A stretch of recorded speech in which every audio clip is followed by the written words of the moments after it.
Hello, everybody. My name's Milan Starcic. Welcome to Freedom Rising, a podcast dedicated to empowering individuals on the journey to personal growth, lasting serenity, and freedom from addiction. Tune in and join the movement. Your journey to freedom starts here. We neither represent, promote, or demote any 12-step program or organization. We are merely souls on the path of recovery with the desire to expand our lives and experiences and share them with you. Hello, everybody. Welcome to the 134th Recovery Freedom Rising podcast. I'm Milan Starcic with co-host Scotty N, aka Scootsman Trufflewind. That's right. Today's topic is service. Would you like to share what this means to you, Scootsman, and why you're happy to discuss this here today? Yeah, so good morning, everyone. Scotty. Um, I picked service because I think that it's been a very transformative role in my recovery. Um, I was not necessarily the most trustworthy person coming into recovery, and service was a way for me to not just solidify my recovery, but gain a bit of self-esteem. And there was many opportunities to help me grow. And um, one of the philosophies that I've implemented in my life. I'm not going to say succeed at this all the time, but the idea that I want to leave this place a bit better than I found. I love that. Yeah. Okay, so I thought I'd start off with a little definition for those people out there that are new or just starting out. But service is more than action, it's love expressed through willingness. I love that. It is the Mm, spiritual principle that moves us from isolation to connection, from selfishness to contribution. Service transforms the gifts of recovery into acts of gratitude, helping others while helping ourselves stay grounded. As the Living Clean reminds us, service nurtures humility and purpose. The 12 steps and 12 traditions affirm that service is not only vital to individual recovery, but to the survival and unity of the fellowship itself. For those with long-term sobriety, service becomes a calling, a way of life that deepens spiritual awakening. Yeah, so I think that had a lot in it. Is there anything you want to unpack from that definition before I say what it means to me? uh, there's a lot in there, and I think it was all really accurate too. I think You, that you the know love expressed through willingness. You I like know, that. I like that. yeah, it really just it puts love into action. Yeah, You know, yeah, and just as gratitude is an action, and yeah, and and and service is an action, right? yeah. Do you know what the NA literature says that service is? Before we move on, Mm. the very short and succinct definition. A posture of the heart. Oh, it's just doing the right things for the right reasons. Oh, like that. I like that. The right things for the right reasons. Yeah. And for me, I really fell in love with service before I even entered the program. I'm not sure Hmm. I was doing it for the right reasons, but I was trying to in my own maladjusted, unaware state. But Hmm. for me, service has been a big part of my life. Like every Hmm. group I'm part of, I am involved in getting the meetings together, setting up, tearing down. Hmm. I mean, Hmm. there was a point with that unity meeting where I was hosting 3 to 5 days a week, and Hmm. and simply for the fact of service. Like I wanted the meeting to succeed. The meeting was Yeah. helping my life, and I wanted it to help others' lives. And I sponsor people inside the program, but it kind of came to me about 3 or 4 months after getting out of treatment is that service is a load of bullshit unless you're doing service at home to your family and friends.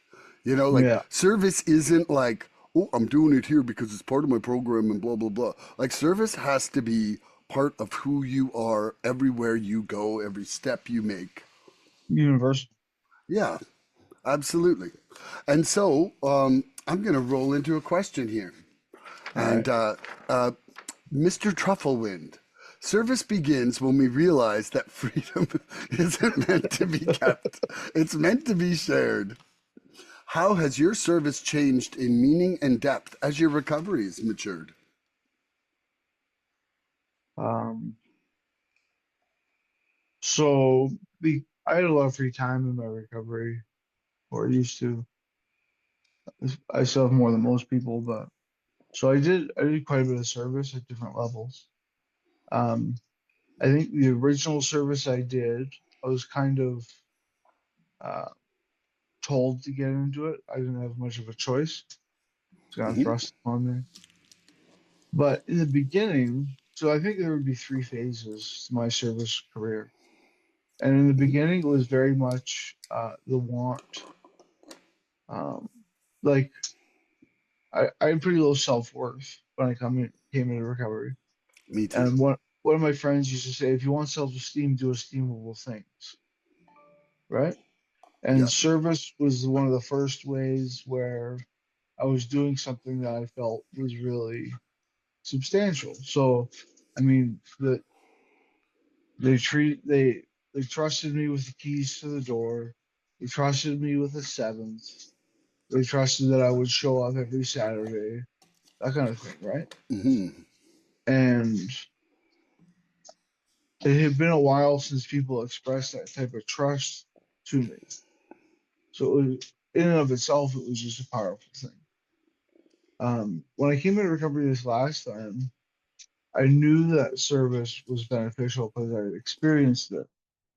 But there was an interesting thing that happened, and people don't talk about this. But I was able to identify recently that a lot of the service I've done was motivated by people pleasing, especially when it came to positions at area or region. Because I've served at both the area and the region level. Um, I'm actually the area chair right now, so that's been a really cool experience. And I've done a lot of work at the area level. But so I've done a fair amount of service at the home group level too. Like I helped start two meetings here in Red Deer. Um, I was with a particular meeting on Thursday night because they were struggling with members, and I knew that if I joined that group, I could help keep it alive, which is what I wanted to do. And now that meeting is all those meetings that I helped out with are doing fine. They're back on their own 2 feet. So now I have a home group. It's a bit of a smaller group. It's it's not so bad. Uh, I find I prefer smaller meetings. I think they can get a bit more intimate. I But like when like, everyone can share. yeah, and usually at my meeting, that's a possibility. My home group meeting. We're putting up just a week from this Saturday, this coming Saturday. We're doing a little uh, dinner and a speaker kind of thing, and I'll be the MC. So I don't know why I said I would, but I did. But there's always opportunities for service everywhere you go. Hmm. I want to say that I didn't realize that you're a really huge man. I saw you in that picture on Facebook. You've got to be like 6'5" or something, eh? No, no, no, no. I'm just six. Uh, Okay. But then those ladies were very short. they were very short. Yeah, like That I was like, Scotty's a giant. the that's my mom and my aunt, and Yeah. they're both probably 4'11" or something. Okay, yeah. I was like, Scotty's a giant. I was like, boom, boom, boom. I really, I was like, man, Scotty's a huge guy. Okay, so service begins when we realize that freedom isn't meant to be kept, it's meant to be shared. How has my service changed in meaning and depth as my recovery has matured? Well, first of all, I don't think that I was really doing much true service inside my addiction, uh, and I still think that there's an element to people pleasing, even if I've tried to weed that people pleasing out. I think that that's a really hard one to have 100% gone. You know what I mean? Because I'm not sure I can trust everything in my brain yet. Hmm. I had really strong delusions coming in, but anyway, it started out with me obviously volunteering, chairing things, and trying to go and help set up at meetings that I was physically at. But then it has now come into sponsorship. Well, Hmm. I mean, it came into sponsorship over a year ago. Really, was the first time I was working with my first sponsee, and even inside that has changed. Even just recently, in the last couple months, there's been a few things that have happened with sponsees where I've evaluated: am I doing this for their benefit, or am I doing this because I think it should be this way? And and it's made me reevaluate some things. Like, it's made me reevaluate my connection with them, and sometimes leaving the ball in their hands. I sometimes Hmm. think they're not ready to hold the ball. And the whole, Yeah. telling everybody to reach out, I learned from my sponsor, from him reaching out to me, it made me reach out back to him. Yeah. Sometimes we have to lead through example. And, Mm. we can't pull someone through recovery, but, I certainly can hold your hand if you reach out. Yeah. And so, and then also too, I mean, as much as this is something I love and enjoy, I do see this podcast as a type of service. Hmm. You know, like I think that it's a service for us as hosts in order to have an outlet for a topic that we really love to talk about, being recovery. We Hmm. just, there is no other forum in my life where I get such in-depth discussions in a consistent manner, and it truly, to me, is one of the most satisfying things I've embarked on in my life, because I'm, like, not only learning, but I'm also getting to verbalize ideas with friends, and it really feels like I'm getting to know some people on a very intimate, like, Hmm. psychological and heartfelt, like, level that I Hmm. didn't have in any kind of relationships. Like, never have I gotten together and had 2-hour conversations consistently on a topic with a friend in my life, like, weekly. You know, Hmm. like, I mean, I only see you on Mondays, and if somebody said, "Do you know Scotty?" I'd say, "I know where Scotty's heart's at." You know, I think, and I love that for that. And then Hmm. also, one of the things that I find my service being is that, uh, you know, I think that like, when I said service starts at home, Hmm. it's like trying to explain what I'm learning in a non, like, not better than you way, but to Hmm. explain what I'm learning to my friends and family when I see that they would benefit from that same knowledge. Hmm. Like, actually carrying the message of freedom, Hmm. because I think that there is so many people that are not feeling free inside their brains. Hmm. And so I I think think that, I like that you brought up sponsorship. I can't believe I missed that.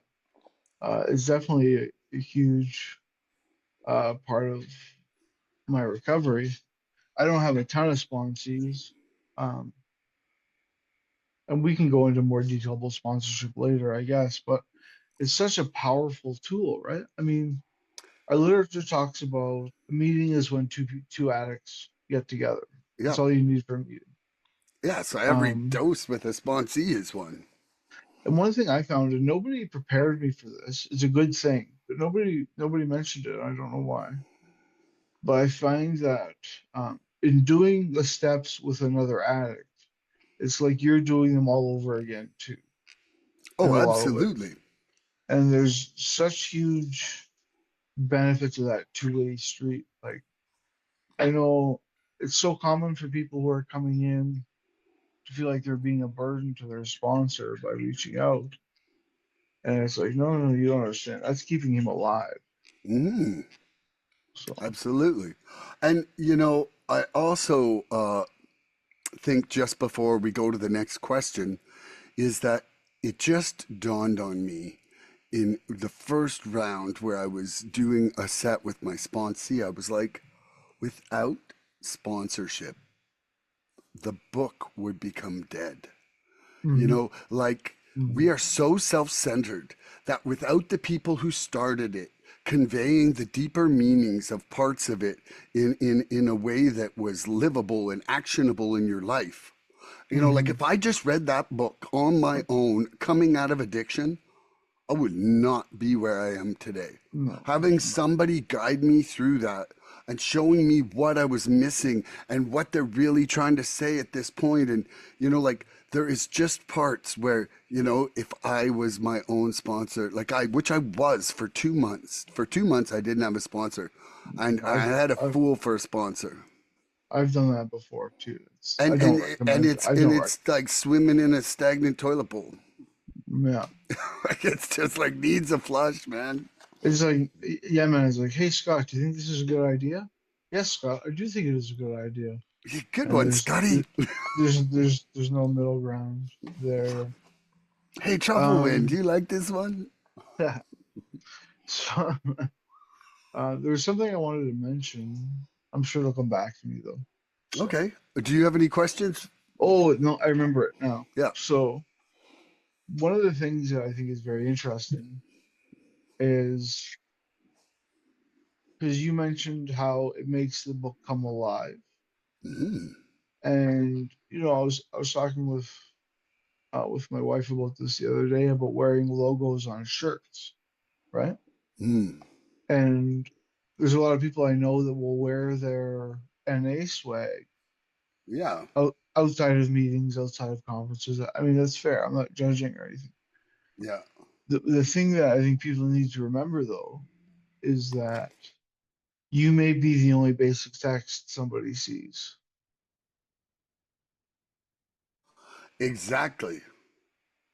So it's so important to, you know what I mean? Like it's like when I was coaching football, I had all this football swag, Mm. but I'm also a smoker, and I didn't want to get caught smoking in my swag because I felt like I'd be letting the team or giving the wrong impression about the team.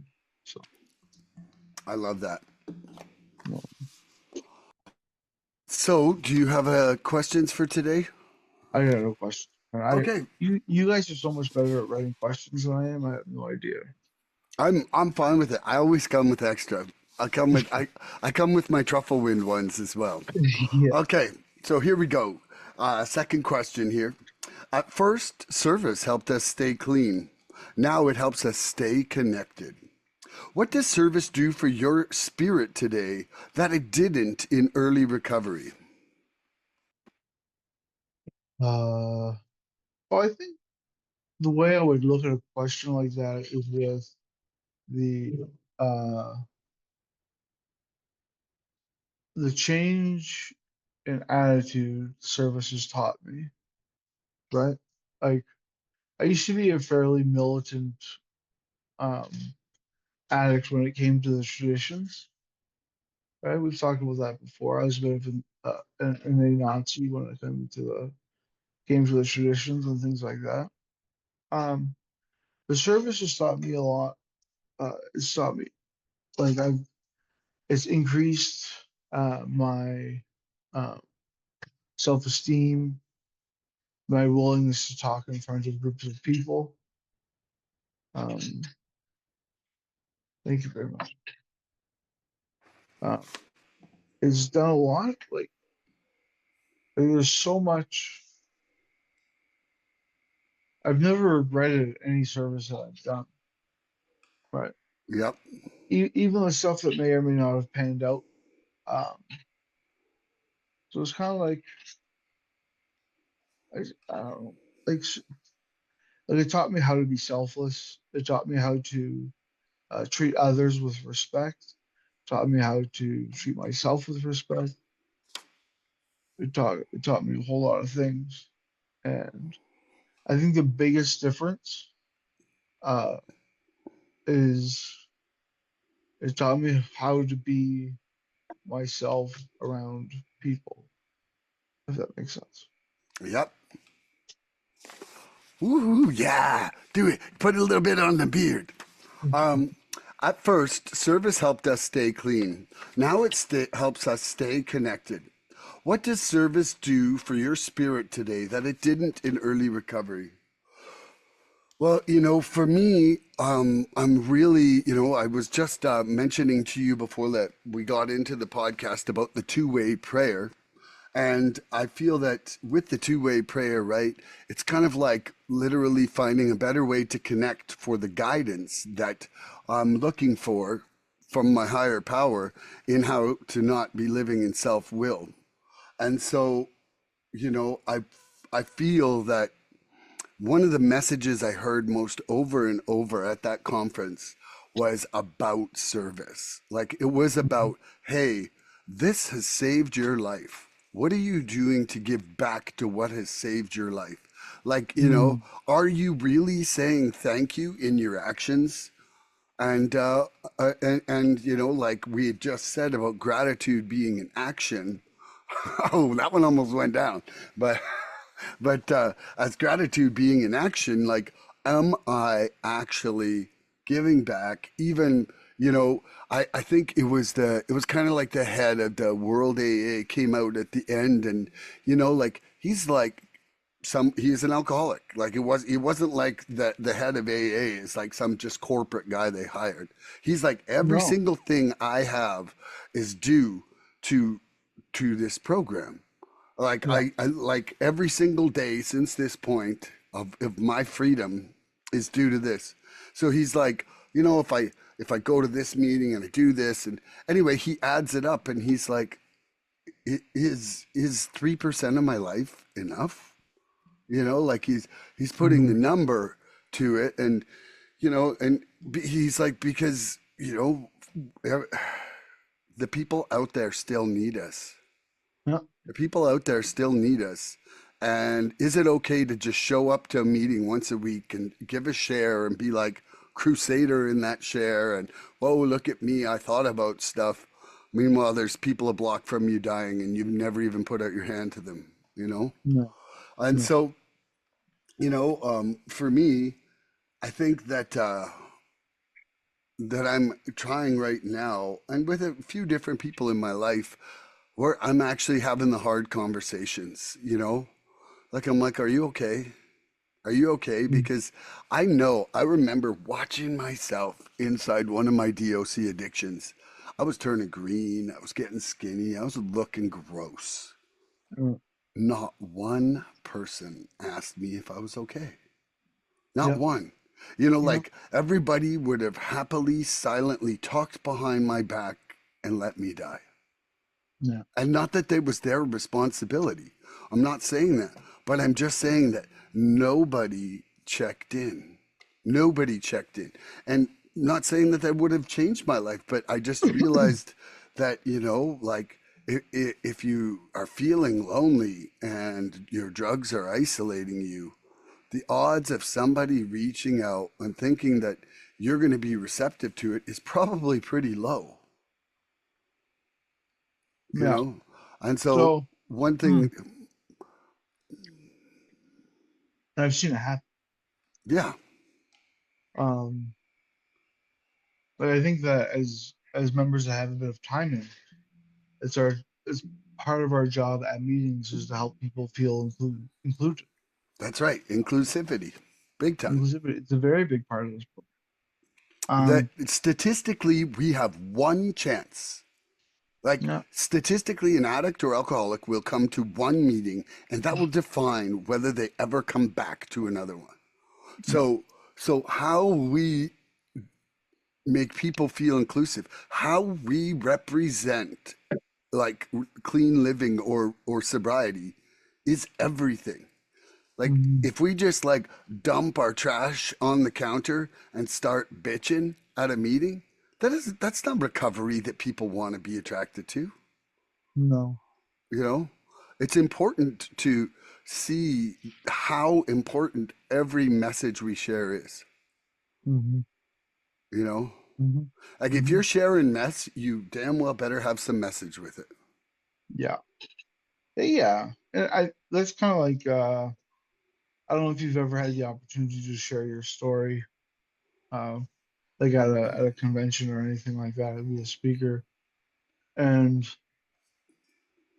the rule of thumb there is you want to talk about your addiction enough to know that you qualify, and then you Mhm. want to move on to recovery. Like Yeah, it's not 45 minutes worth of all the crazy stuff that you've done, followed by 15 minutes of how recovery is awesome. It's the opposite, right? You start off with a bit and yeah. I think it's super important for myself, you know, and it's one thing that I realized like early, very early on. I have a story. So, Okay, I love your stories. so, I mentioned before on this podcast if I had some mental health stuff, Mm. and there was a point in my recovery uh, where I couldn't sit all the way through a meeting.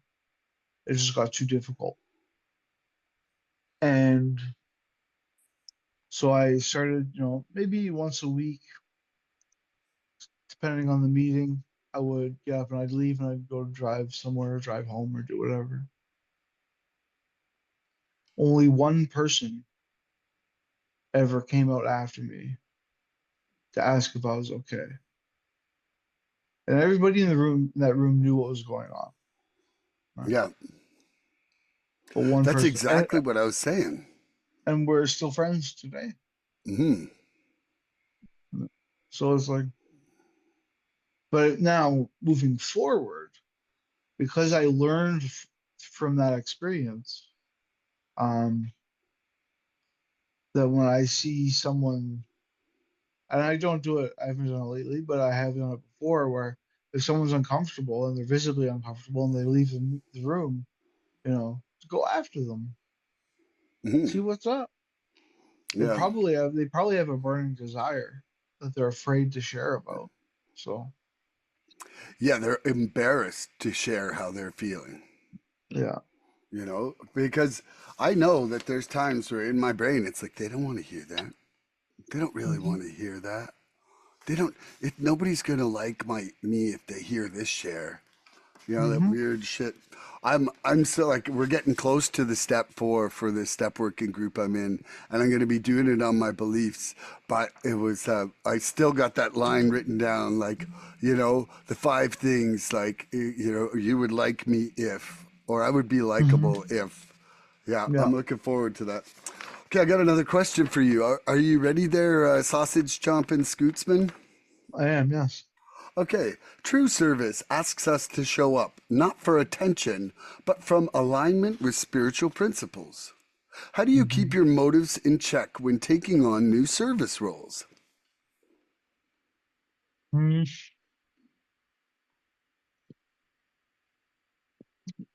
I think it started with the people pleasing and realizing, like, I spread myself. What happened? I eventually spread myself pretty thin Okay, with too much service. yep. Because I've I think heard this story a lot from people. and it's easy to do, right? Hmm. Like service bodies often hurt for members, Hmm. so they'll kind of take any. I don't like when people do this, but they'll take any warm body and just throw them into a service position. Yeah. I find something that happens at our area is someone will come to the area to check it out because people have told them that it would be an interesting thing, which sometimes it is, sometimes it isn't. But but because they're there and because they may have enough time, someone say, "Oh, you should be the vice activities chair," or you should like it happened with one member where he's going to be the outreach chair, right? He was just coming up on a year. Mhm. We had a new position, so I think that that's a difficult thing. Um, could you reread the question real quick? Because Yeah. I have something to say, but I'm not sure if it's How do appropriate. you keep your motives in check when taking on new service roles? So the biggest one is that do I have time Hmm. and do I have the inclination? Because service work can be pretty serious business, Hmm. and it I don't want to set somebody up for something and not follow through with, and then they get let down. Hmm. Um, and I think, like I said too, like you're kind of doing your own set of steps. So with sponsorship, I make sure I have time and that I'm physically capable time wise and mentally capable and spiritually capable. So those Okay. are some of the ways with that. When it comes to the area level and the group level or a regional level, like I've done some regionals. I found them very difficult. I don't think it's really the right place for me to be spending my recovery or helping out in that sense. Area, I've held a few different positions at area. I like it. I'll probably be taking a break from area after this year. I am currently the chair, and uh, it's been a really good experience. Don't get me wrong. I just needed some time. But at the home group level is where I wanted to really um, solidify my service at the area level. Chairing a meeting, making sure the money's taken care of, little things. That's where I feel I'm called to. Hmm. But again, like is yeah, it's about okay. So it's about time, Hmm. mental and emotional energy, how spiritually fit I am. Hmm. I really believe in spiritual fitness. Hmm. So I think that's my answer. And before I answer, when you say spiritual fitness, do you not think your service contributes to your spiritual fitness, or are you saying that you just think it depletes it? Nope. Service boosts me every time. Okay, okay. I wanted to clarify just because it for listeners out there, it almost sounded like you were like, well, I can't do it unless I've got a certain fitness. But sometimes you So might do it because you need a certain fitness. yes. Hmm. So I think that doing some things like like my favorite service. So one of my favorite service things that I was ever be a part of Hmm. was doing panel meetings in a mental health hospital that we have here in Alberta. It was about a 40-minute drive. And I was actually a patient of that hospital during my Hmm. addiction. Yep. So I've literally been in the same shoes as everybody that's in that room. Hmm. And that brings me a lot of fulfillment Yep. and definitely increases my spiritual fitness. That's correct. But then there are certain occasions where I want to be spiritually fit before I do something. Hmm. And, and an example I'll give is a 12-step call Hmm. because you never know what's going on. I You- agree on that one, where it's just like, if I'm really depleted, how am I able to, bring that message Mhm. if I'm barely a representation of them? Like, am I more messy or am I more message at that moment? Yeah. And so for Uh, myself, how do I keep my motives in check while taking on new service roles? Well, you know what? I just kind of had like an eye-opening moment here. I joined this nooner group, became my AA home group, and I love it. It's a great group. But I was there and I was talking to the lady right before this meet. Like, it was a meeting. It's not a group. It's not officially a group connected with AA yet. And so there was a meeting where everybody. So anyway, this was like right before this meeting that was going to occur where everybody was voting on stuff. And I was like, I'm like, well, maybe I would open up. She was talking about, more daytime meetings because there isn't a lot of daytime meetings in our area. And to be honest, I'm just not a nighttime guy. Like Yeah. and so I was like, I'm like, maybe I'll open up one on Friday.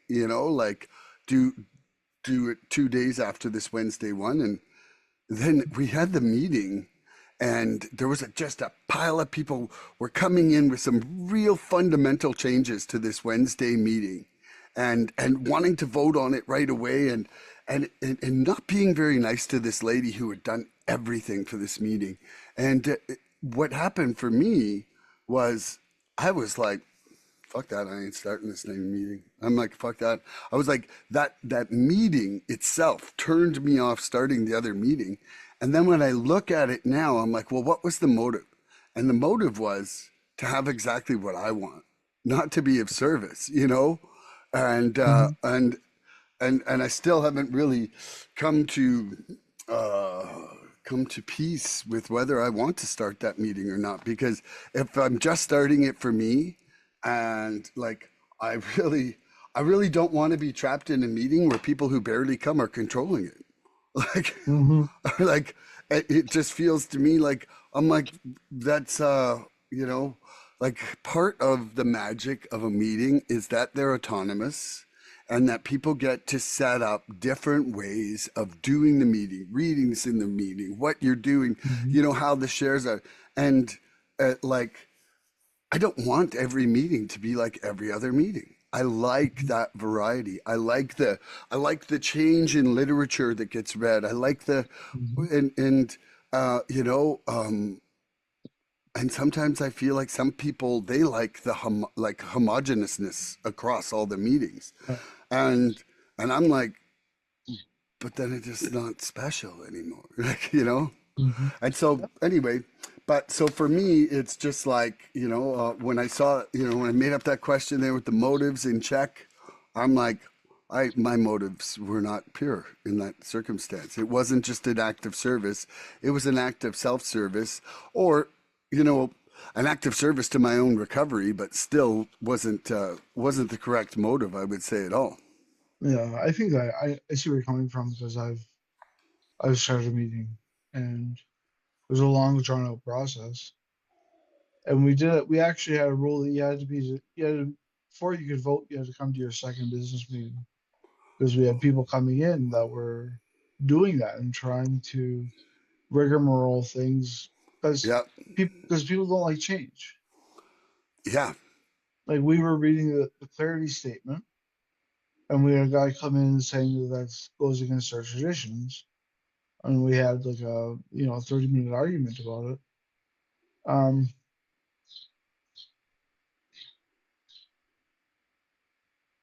but yeah, that's all I got.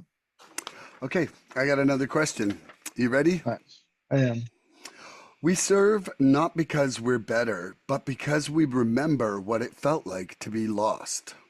Mhm. In what ways do you keep your experience of desperation close while serving others?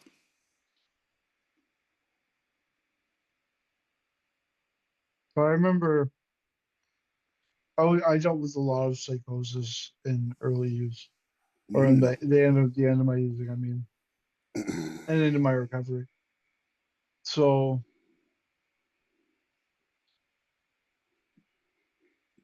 I guess just I don't like this expression all the time, but it's pretty good most of the time.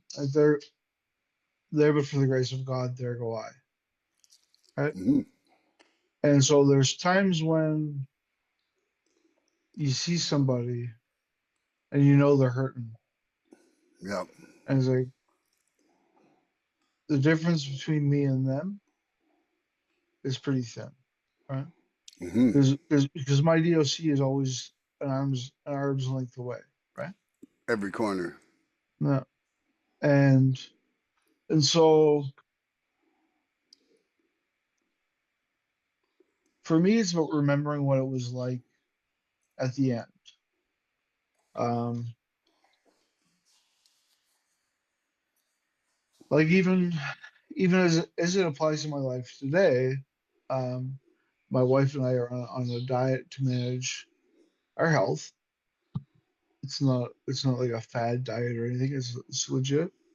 But yesterday we both caved, and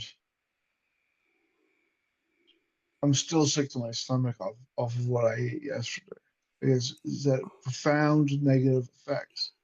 Hmm. And that's what I have to remember Yes. next time I want to go walk down that candy aisle, right? Yes. So when it comes to like the gift of desperation and turning that into service work, is like remembering what it was like at the end, remembering those shitty feelings and those like shitty, just how shit it was. You know what I Hmm. mean? Yeah. So by remembering that stuff, that drives me to help others. It's like God didn't open the gates of heaven to let us in. He opened the gates of hell to let us out. And the only thing he asks in return is that we bring water for those that are still in there. Right? That's how I look I love that. And so number four, we serve not because we're better, but because we remember what it felt like to be lost. I honestly, one of the amazing things about having like a semi-photographic memory it. is I can flash to the moments of pain and dying and everything, like faster than you can reach out and push skip, like, Hmm. and and so that feeling is always close there. Like, I think, I don't catch chainsaws with running blades. Like, I don't put myself in the way of a moving tractor. Like, there's things that are healthy fears. Like sharp knives that I butcher with. They cut me real easy, and I'm afraid of their tips. Hmm. And I'm also afraid of drugs. Like, I'm afraid of where I'd be and how fast I would be there. You know, like it's I can easily, like, I know people that are still really suffering in it, and they're not that, like you said, it's only an arm's length away. And so, uh, uh, Well, sorry. I was gonna say a little bit of fear, I think, is good. It keeps you sharp. Hmm. It keeps you alert, right? Yeah. It keeps you vigilant. Hmm. So I think it plays a role. I I mean, think there's healthy fears. Like I was just saying, yeah, like, yeah. like, don't grab a sharp knife, don't touch a chainsaw while it's working. Like, there's things, but for me, it's also don't do drugs, don't drink. Yeah, Like, those yeah, things for me will take me to death. And they did, and I know it. And so, yeah. like, I have no problem sharing where I was when I'm working with sponsees, you know, and and quite often, quite often our sessions start off by us talking about our victories and our challenges from the week. Mm, hmm. Like, I asked them, I'm like, okay, what's happened in the last week? Yeah, where did you win and where did you lose? And let's talk about it, because if I don't know where they're coming at with pain, I don't know what they might be missing from their program, you know? yeah, yeah. And so anyway, that communications for me, it's essential for me, that communication. So yeah, are you ready for another question? Yeah. Okay. Service invites us to lead with humility, speak with honesty, and act with love. How has service shaped your character beyond the rooms of recovery? Um, having recovery is like a home base for that kind of stuff. Like it gives me a foundation to my life, and it's taught me or reawoken within me like the ability to speak in front of people, um, and not be horribly nervous. But I think so. It's given me a lot of confidence in that. And doing the steps has made me feel like much more human than I did for pretty much my whole life. I think. Um, Learning different service positions has been pretty cool. Um,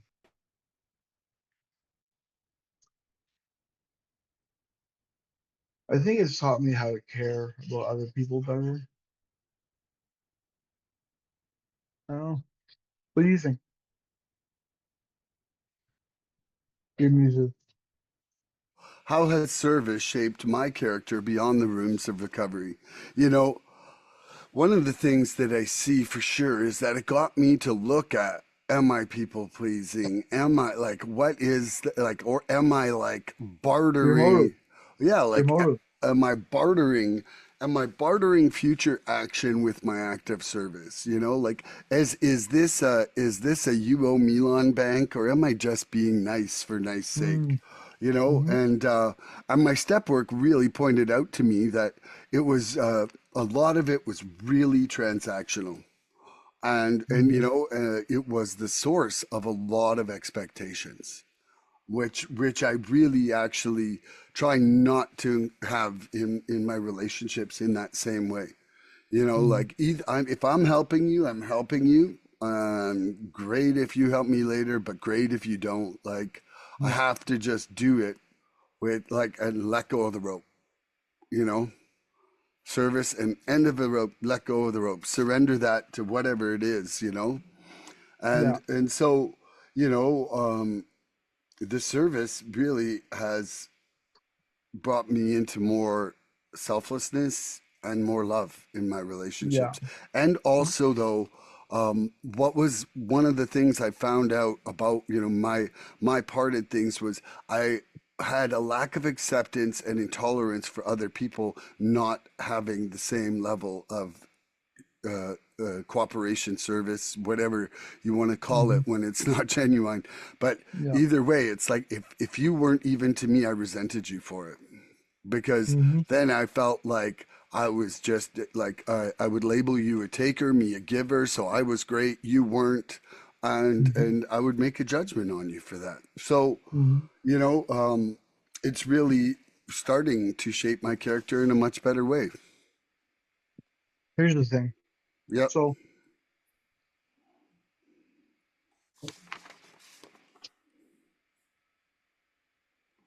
we talked about doing service work at the home group level. Right? So Central Alberta is very, very spread out as far as meetings go. And sometimes meetings lack some attendance from their own area, right? But now I've seen this happen with a number of people where the number of people willing to do service, and I think you've experienced this with the morning med, or where people are start lacking on doing service, and then one person runs the show, right? Which is, it comes down to one person, the only one's really chairing it, the only one's paying the rent, that kind of thing.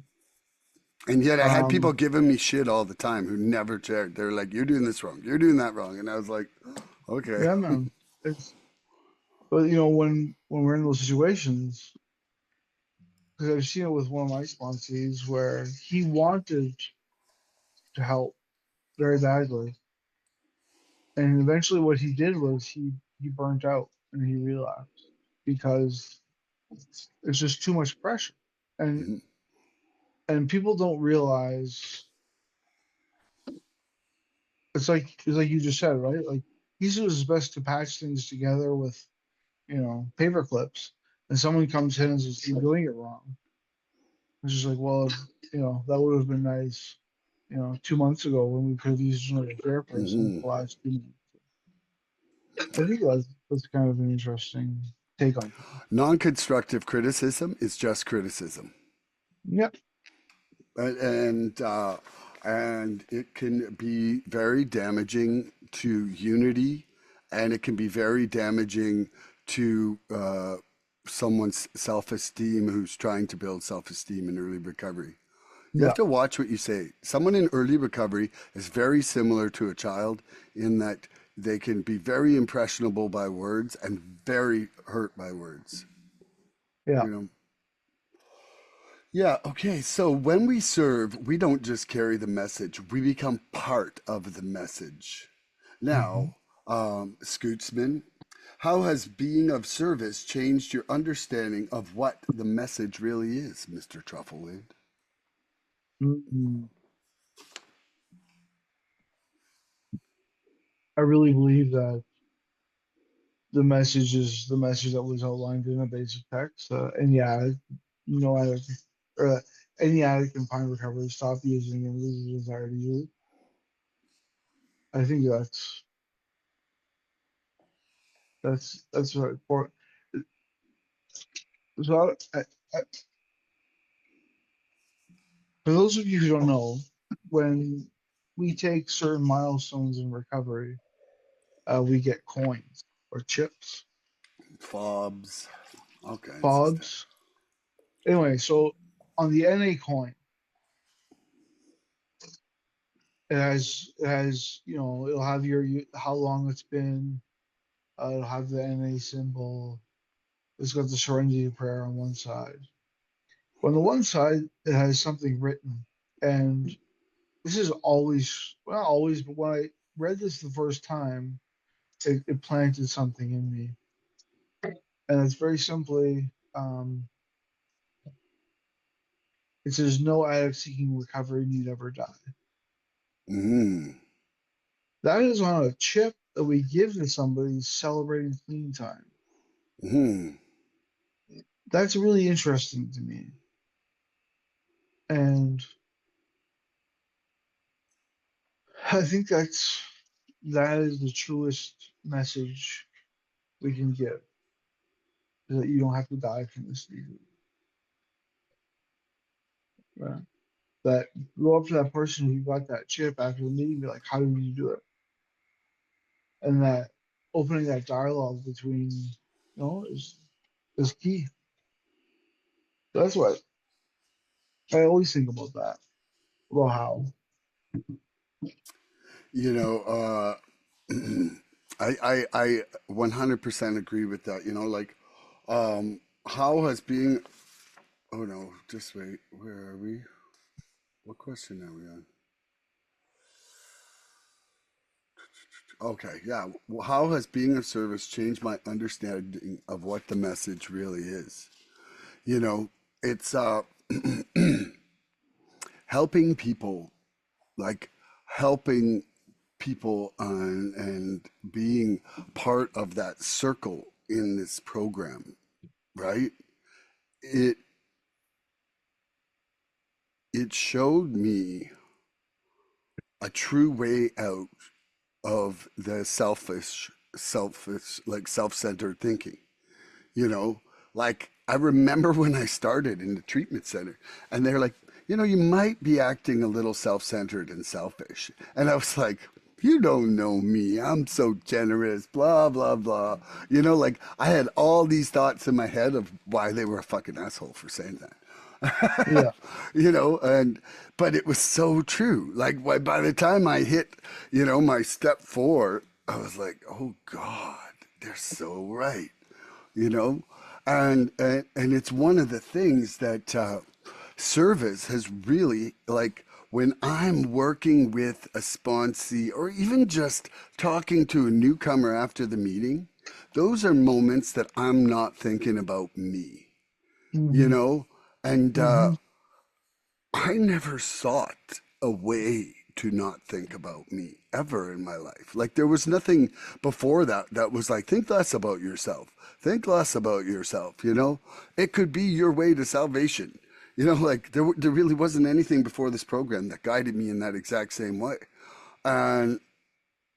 And so service really has shown me that, you know, the message is get out of ourselves and stop, like, start being part of the universe instead of thinking we are the universe. Hmm. At least for me. Yeah, Are you ready for another question? I am. Long term sobriety invites us to serve from abundance, not obligation, from joy, not duty. What forms of service today bring you the deepest sense of joy and fulfillment? Um, well, as I mentioned before, going to doing a panel meeting at uh, at the hospital nearby here. That that's really been that's my favorite thing as far as meetings go. We haven't done it for years because COVID screwed everything up, but I really remember those things fondly. Um,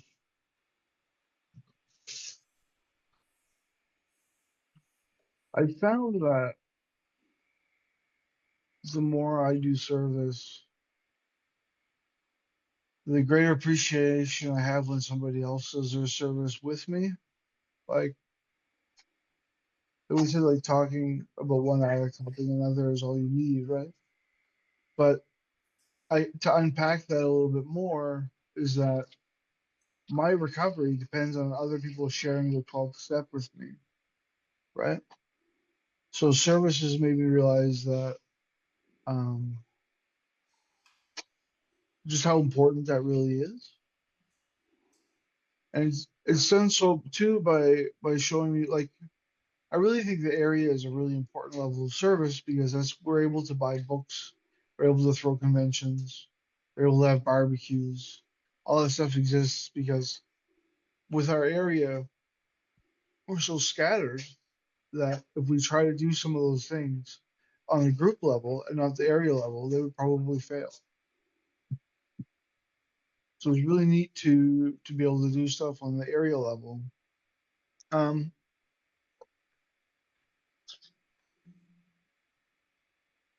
Humility though, if service has taught me anything, it's humility. I think. I love that. So, long term sobriety invites us to serve from abundance, not obligation, from joy, not duty. What forms of service today bring me the deepest sense of joy and fulfillment? You know, I think it's honestly when I'm working with a sponsee and I see that look in their eye go from pain to freedom over time. Yes. Like, there can be like just, and I know that pain. Like I know the pain at the end of my using. Like I could close my eyes and I'm like I can fucking almost hear that chaotic, just never ending weird, like, shut up in my brain.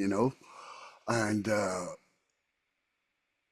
when I see that little bit of serenity, that glimmer of serenity, and that brightness firing up in the eyes, that to me Mhm. gives me the most joy and fulfillment when I'm doing something.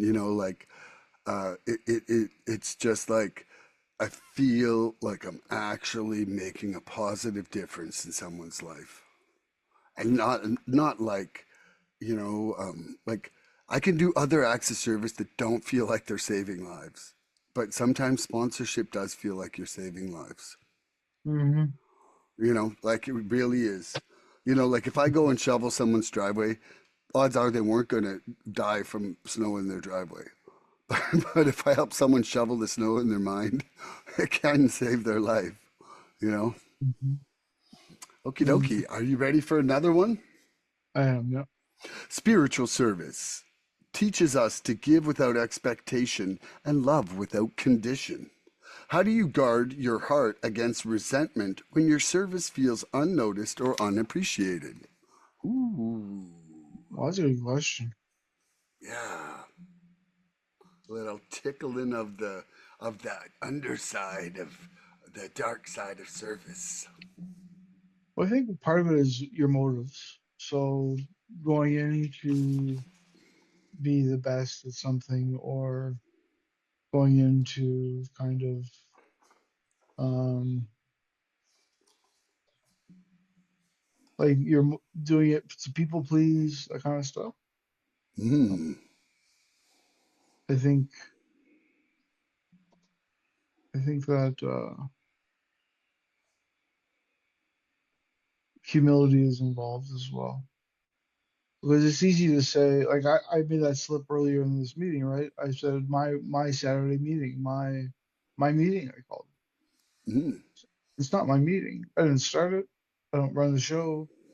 I don't control who comes. I don't control who goes. I can make suggestions at a business meeting for any changes I'd like to see.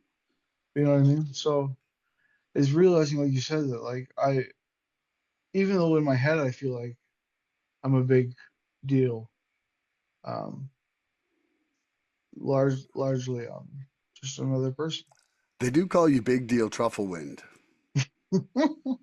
And it is called the Saturday Scootsman Ball, that meeting.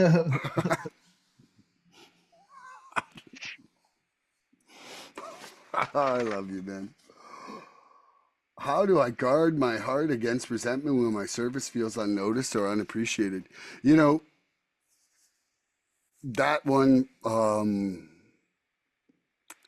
that one's a double-edged sword because it's like you you do you have to be invested enough in it in order to to show up for the service, to to to actually like spend the mental energy to make sure that you're doing it right, or working with the person, or looking at their needs, right? And then it's just like when it gets like casually thrown aside and brushed off a few times, like where do you draw the line for your own personal comfort level when somebody's not showing up for themselves? Hmm. Like I'd like to actually stop for a second. Is do you drop sponsees if they're not fulfilling their end of the obligation? Like how many times can they cancel a meeting with you before you're like, "Ah, I'm out of here"? uh,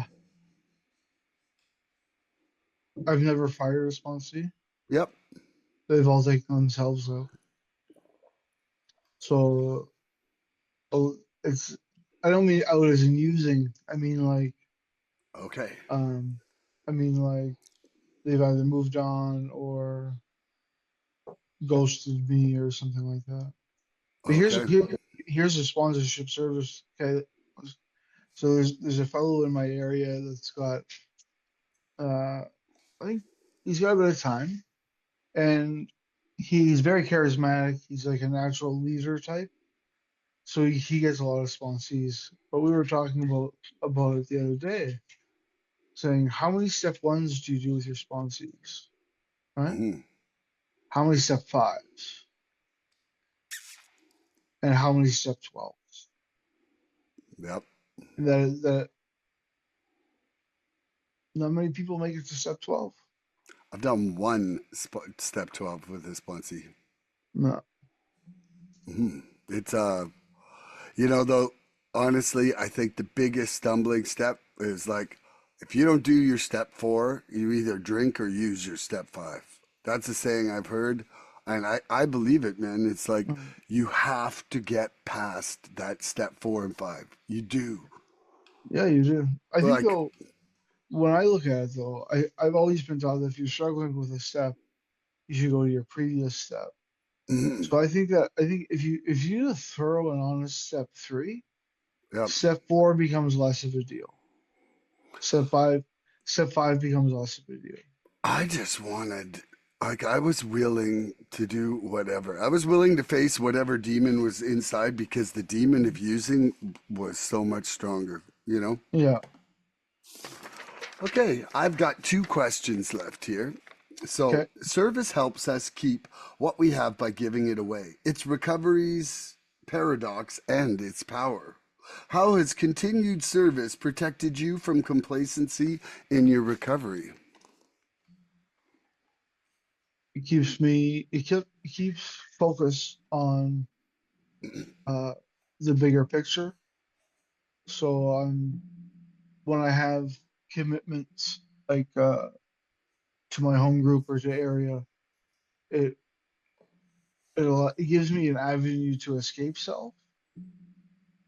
It gives me an attitude to right size myself, right? It gives me that humility. It gives me a sense of purpose. So especially it gives me the opportunity to help another addict. And that's the bottom line, I think, is whether or not you're helping another addict. It doesn't have to be anyone in particular. It's just like we have moments of silence before we start our meetings, right? We Mm, say the serenity prayer, have a moment of silence. I used to just wait for that silence to end. mm, But now when I'm in a meeting and we have a moment of silence, I think about and I envision in my head, I think about the people we've lost and the people I know that are still struggling. me too. And that changes things. Mm, Right? The disease is always fatal. absolutely. So, service helps us keep what we have by giving it away. It's recovery's paradox and its power. How has continued service protected me from complacency in my recovery? Well, the first thing, if I go right to sponsorship there, sponsorship has absolutely kept my head in the literature, kept me talking about the steps, kept me looking at the steps, kept me introspective. And also, too, just as a sponsor, it's like I try to keep myself learning so that I have new things to say. Like, otherwise, I Hmm. feel like I sound like a broken record, Right. and,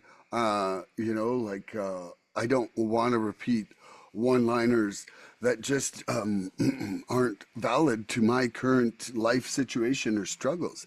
And Yeah. I like those epiphany moments where I can turn and I'm excited about it. And I turn to my sponsee and say, look what I found out today. How cool is this? And then we talk about it. And, so I would say that like I chair meetings, I open meetings up, I go and set up chairs, but I don't feel I don't feel like I honestly feel that the greatest amount of program for me happens in more intimate settings with other people, with other addicts and Hmm. alcoholics, and Hmm. from doing my step work, from my prayer and meditation, from running my program, from doing my sponsorship, and from my moments of being sponsored.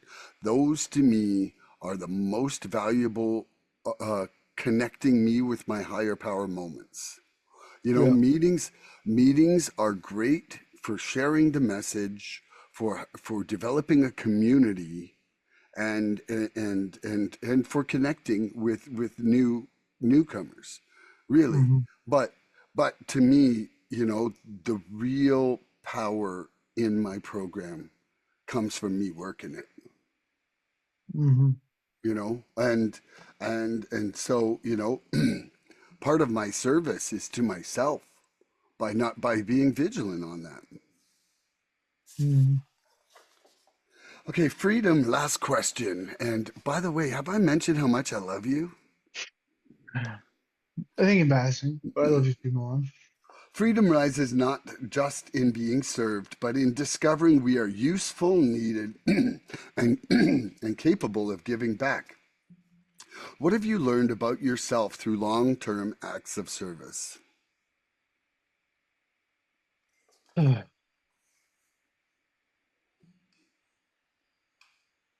I've learned how to right size myself. I've gained the ability to sit through a 4 hour area meeting like it's nothing. Um, So this is the angle I'll take, and Megan and I talk about it sometimes. But like when sometimes in recovery we're presented with uh, things that trigger us, right? And so one of the things I struggled with for most of my life is social hangups. Right? I don't know anxiety is the right word, but it's definitely social hangups bordering on. But long term, I've come to know myself better because I've gone through some of those triggers and dealt with them as it is, right? Like um, you can't necessarily do anything about uh, like I don't know where I'm going with this, man. It's like it's like you can't deal with the trigger until you're presented with the trigger, right? Mm, So service has shown me that uh, if I have hangups about being a sponsor, if I have hangups about a certain thing, I won't be able to actually address those issues until they happen. yeah, I So, get that. so it's kind of a convoluted answer. I apologize. I think it's great. I feel that these questions are be starting points for thought, not for Hmm. necessarily direct responses. So freedom rises not just in being served, but in discovering we're useful, needed, and capable of giving back. What have I learned about myself through long-term acts of service? Well, first of all, I mean that I can be consistent. You know, that like I mean, if I got the keys, I haven't left people hanging at the door ever. You know, like I'm good at I'm good at showing up. I'm good at showing up. My intentions actually are pretty good. You know, that's one another thing. Like that I am capable of really caring about other people in the way that they need it, you know? Hmm. And and most importantly of all, that I can change. You know, like how much I care about how good a situation is for you has drastically changed in my life Hmm. over the last time. Like, you know, like other, Empathy. my empathy was virtually non-existent inside my addiction, and Hmm. now it's a big part of how I interact with other people. Hmm. Yeah. So, this one I guess is going to be short but sweet, but I love you. And Mm. are you ready to give us the joke there, Scootsman? Yeah. So I don't know, Dylan, you're a bit of a mathematician, Yep. and they've come out with a new law that mathematicians can't drink anymore. Too Why is many that? were because they were drinking and deriving. Tune in next episode for more recovery fun. Bye bye, everybody. I love you. Please help us help others. If you'd like what you've seen here today, please subscribe and share this podcast and help us get to 100 followers. We're looking for interaction with our audience. So please email recoveryfreedomrising@gmail.com or contact Milan South Okanagan Starcic on Facebook with questions, topic suggestions, or just comments. We'd love to hear from you.